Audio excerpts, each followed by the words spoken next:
I'm a goofy ass 41-year-old kid. I mean, I think people should know that by now, right? I think that's,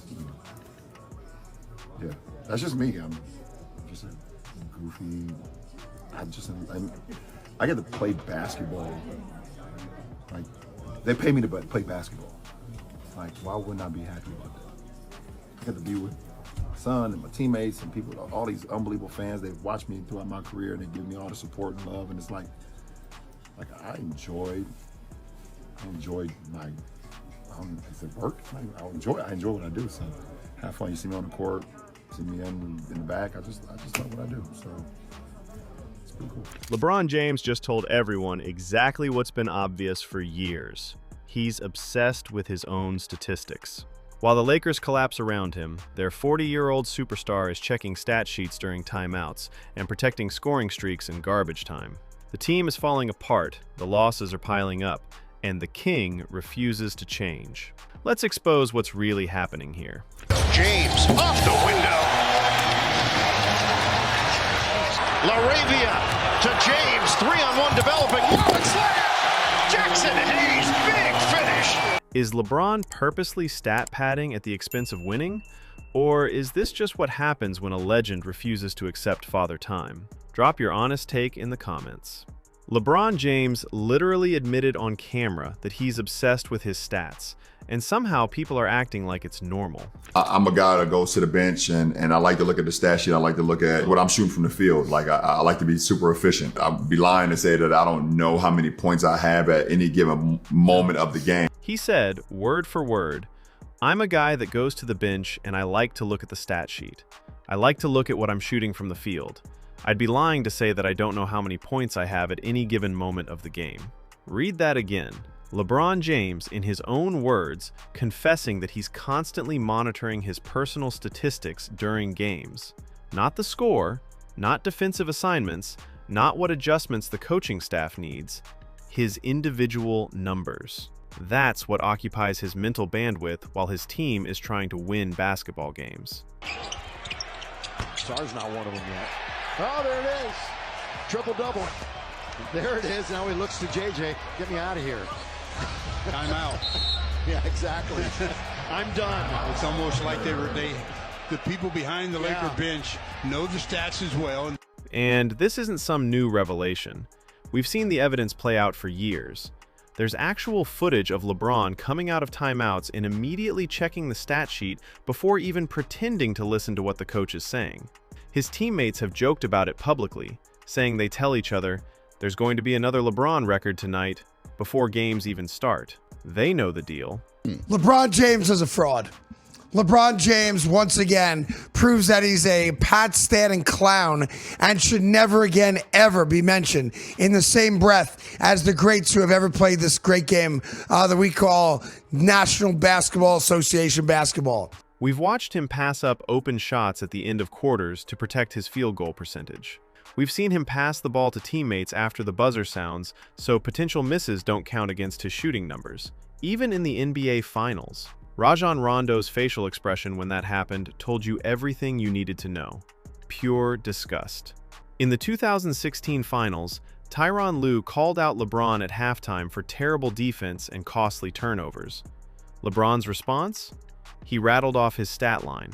Points, rebounds, assists, like those numbers somehow excuse the defensive breakdowns and turnovers that were actively hurting the team's chances of winning. Tyronn Lue literally said, "I don't care about no stats," and LeBron responded with an expletive. That's the mentality we're dealing with here. But back then, LeBron was still elite enough that his stat obsession didn't completely sabotage his teams. He could still play lockdown defense when he felt like it.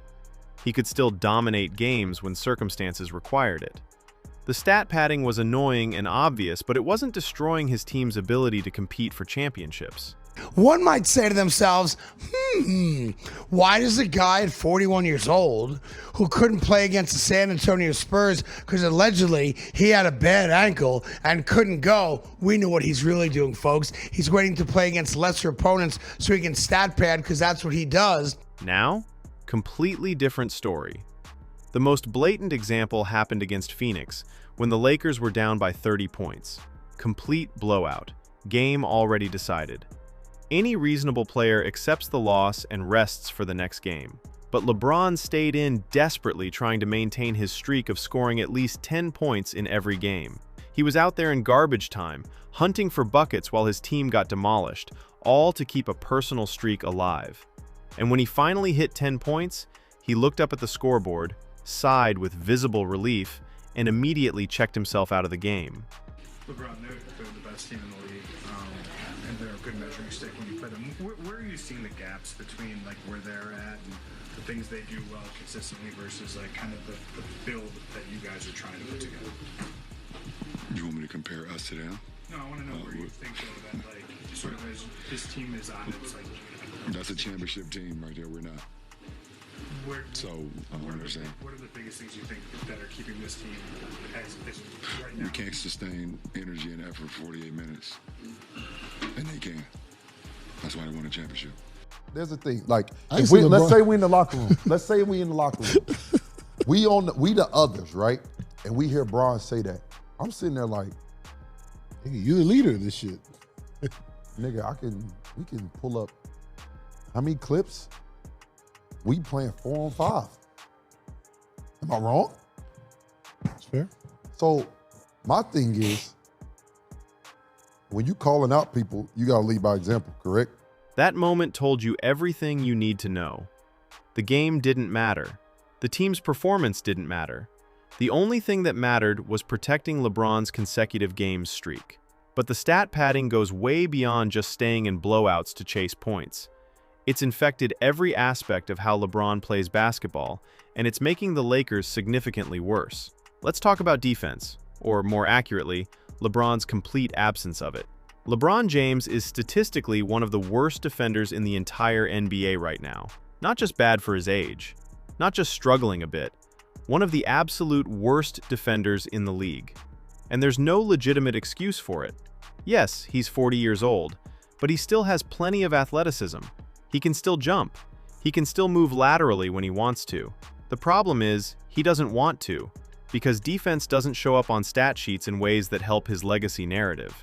Instead of playing defense, LeBron cherry picks constantly. He leads the league in fast break points, and his fans act like that proves he's still elite.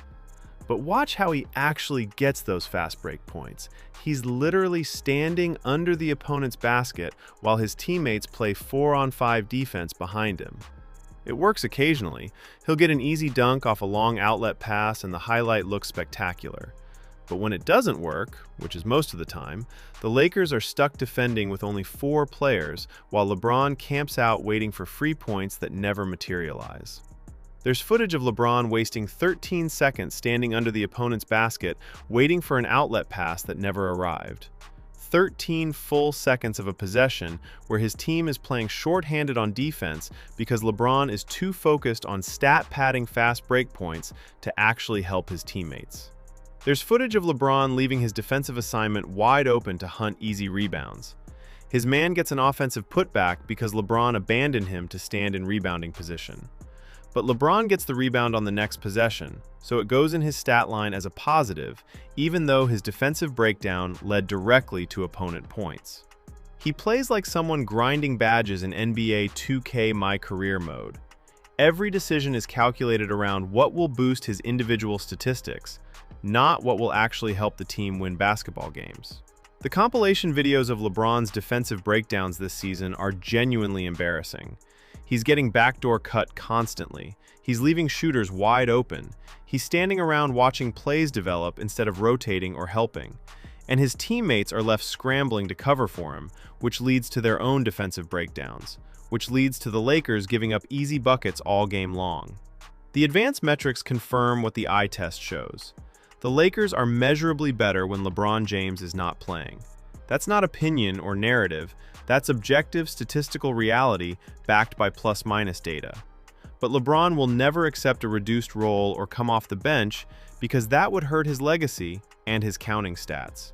So the Lakers are stuck trotting out a 40-year-old who refuses to play defense, cherry picks for easy stats, and makes the team demonstrably worse when he's on the court. And it's not just the on-court performance. LeBron's stat obsession is affecting roster decisions and team chemistry in ways that are genuinely toxic. His agent recently floated the idea that the Lakers should trade Austin Reeves, one of their best and most consistent players. Why? Because Reeves has the ball in his hands frequently, which takes touches away from LeBron and negatively affects his assist numbers. The Lakers have a significantly better win-loss record with Reeves than without him. He's a legitimate contributor who makes winning plays on both ends of the floor. But LeBron's camp wants him gone because he interferes with LeBron's individual statistics. That's absolutely insane. That's a player prioritizing his personal numbers over the team's success so blatantly that his representation is trying to get productive teammates traded. LeBron will also strategically rest games based on what helps his narratives. He sat out against the Spurs but played against New Orleans. He'll rest against tougher opponents where his stats might take a hit, but he'll stay in blowout losses, grinding for points to maintain streaks. The pattern is obvious once you start paying attention. He didn't even dress for last year's All-Star game, but he's desperately trying to make this year's team by maintaining his scoring average. What milestone is he even chasing at this point? What record or achievement is worth destroying your team's season for? There's nothing left for him to accomplish stat-wise that will actually change his legacy in any meaningful way. He's already the all-time leading scorer. He's already got multiple championships and MVP awards. Padding stats at 40 years old while your team loses to tanking franchises doesn't add to your legacy. It actively diminishes it. But LeBron can't help himself. The stat obsession has been part of his game for so long that he genuinely doesn't know how to play any other way. Even when it's clearly hurting his team, even when the numbers prove the Lakers are better without him on the court, he keeps doing it. And the media protects him by strategically hiding the ugly statistics. Look at how ESPN displays box scores after Lakers losses. Every other player has their field goal percentage and three-point percentage prominently displayed. But LeBron? Just points, rebounds, and assists. Why the special treatment? Because showing his shooting percentages would reveal he went 3 for 12 and a half while being a -16 on the court. Can't let casual fans see that LeBron had the second worst plus-minus on the entire team. Can't show that his efficiency was terrible and he was a net negative contributor to winning. The Lakers just lost to the Portland Trail Blazers, one of the worst teams in the league actively tanking for draft position, and got completely blown out. Marcus Smart was Portland's leading scorer. When Marcus Smart leads a tanking team in scoring against you, that's a massive problem that can't be explained away. The Lakers are 1-5 over their last 6 games, and all those losses except Milwaukee have been absolute demolitions. Not close competitive games that came down to the wire. Blowouts.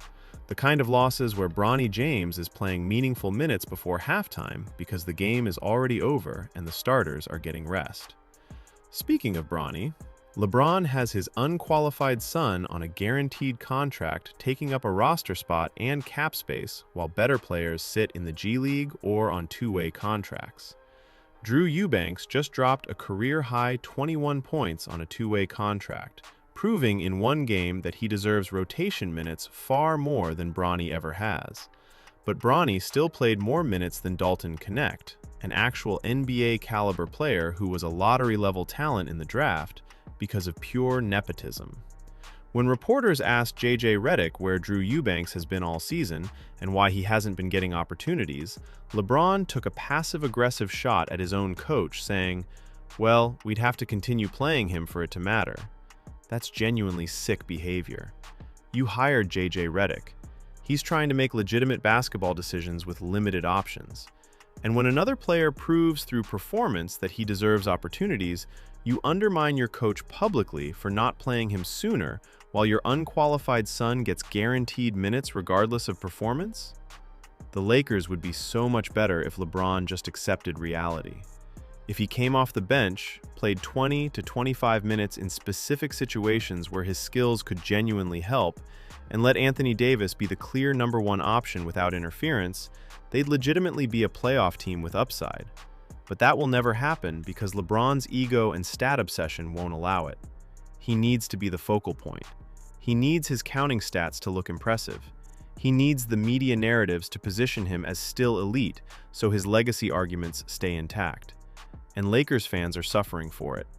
3 more months of this dysfunctional circus where a 40-year-old stat pads his way through losses while his team fights desperately just to avoid the play-in tournament. The franchise is being held hostage by a player who cares more about his Wikipedia page than winning basketball games. The evidence is overwhelming. LeBron admitted his stat obsession on camera. The defensive metrics show he's one of the worst in the league. The plus-minus data proves the team is better without him. His agent is trying to trade productive teammates to get LeBron more touches. He's keeping his unqualified son on the roster through pure nepotism while better players get ignored. At what point do we stop pretending this is acceptable? At what point does someone in the Lakers organization have the courage to tell LeBron that his approach is destroying the team? At what point do the media members who cover the Lakers daily stop protecting him and start reporting the obvious truth? Probably never, because LeBron's power in the league extends far beyond just basketball. He controls narratives. He influences media coverage. He determines who gets access and who gets frozen out. So everyone plays along with the charade, pretending that a 40-year-old stat padding his way through blowout losses is somehow still helping his team. The Lakers are stuck in basketball purgatory, not good enough to compete for championships, not bad enough to rebuild properly, just mediocre and dysfunctional, spinning their wheels while LeBron chases personal milestones that nobody except him actually cares about anymore. And the worst part? This could have been avoided. LeBron could have embraced a reduced role. He could have focused on being a complementary piece to Anthony Davis. He could have prioritized team success over individual statistics. But he chose not to. And now the Lakers are paying the price for his ego and his obsession. That's the brutal truth about what LeBron's stat obsession is doing to the Lakers. If you want more honest NBA analysis without the media propaganda protecting players, hit that subscribe button right now. Like this video if you agree LeBron should come off the bench. Comment below with your prediction for where the Lakers finish this season. I'm out.